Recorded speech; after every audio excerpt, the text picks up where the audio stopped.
This is Current Invective. I'm Steve Fournier. I'm in Hartford, Connecticut. It's January 8th, 2022. And there's been a lot of talk about January 6th of last year. And one subject that hasn't been discussed much is a subject I talked about last year at this time.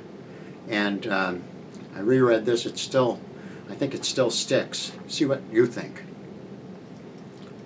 So this is from January 12th, 2021.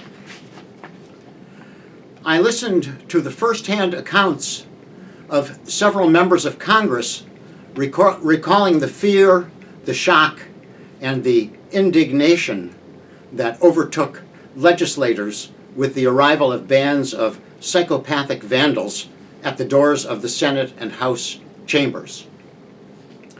There were occasional references in these accounts to heroic action on the part of police personnel on the scene, but none of heroism on the part of any senator or representative.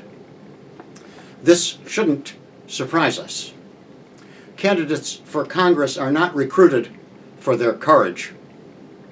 On the contrary, to qualify for the vast amounts of money needed to win national office, they must abase themselves before party officials and rich contributors, and promise to glorify their political sponsors and further enrich their rich benefactors.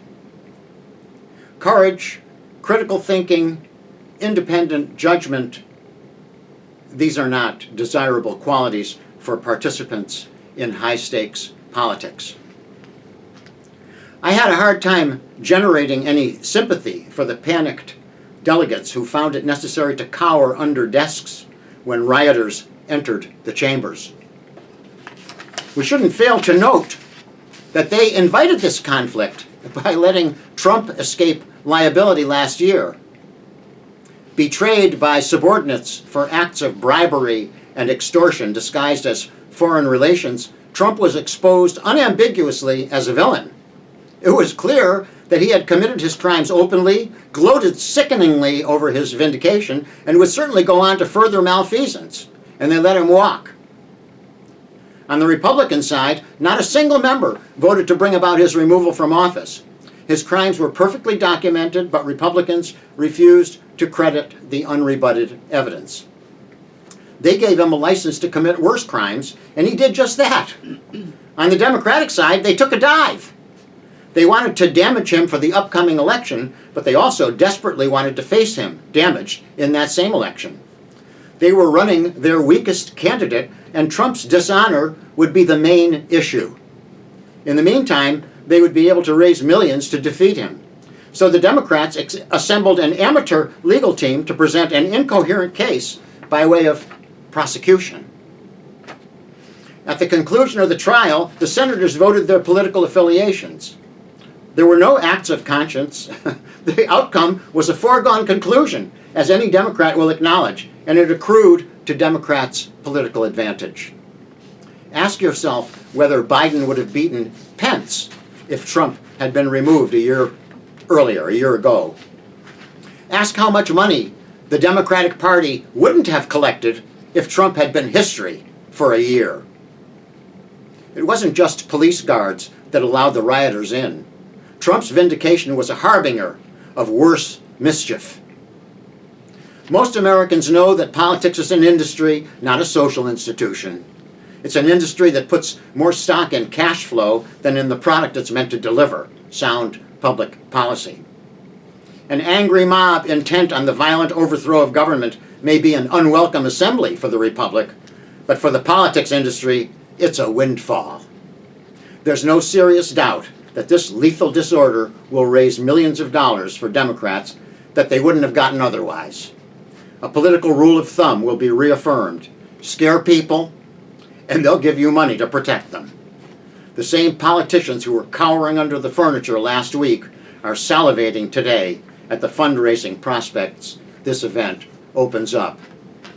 So that's from a year ago, and I don't know if that came to pass, how much was raised, but you can see that a year later this is still being used. And, you know, I don't know, a gathering of 10,000 people in Washington, I've been at bigger ones than that. And this one was damaging because they allowed them in. So there you go. What a story. You know, great for all of the participants, all the press that was there. I mean, it was a big event for all of the reporters. You know, they think it was Pearl Harbor or some other huge thing. They wouldn't have filled Yale Bowl with that crowd. And they thought they were going to make a revolution with 10,000 people, huh? Or whatever the number was. You know, it was minuscule, minuscule. I've had bigger demonstrations in Hartford. Pathetic. And it's the focus of these. I mean, if this was a work of fiction, one of these representatives would have stood up and said, "I'm not going out. What are you, nuts? I'm going to lead these people home. I'm getting them out of here. That's my job, isn't it?" But nobody said that. Nobody even suggested that they should have. So there you go. So we're taking corrupt practice in Congress for granted. Corrupt practice in Congress, corrupt practice in journalism, what they call journalism. Yeah. So corrupt. You should read my book, Corrupt Authority.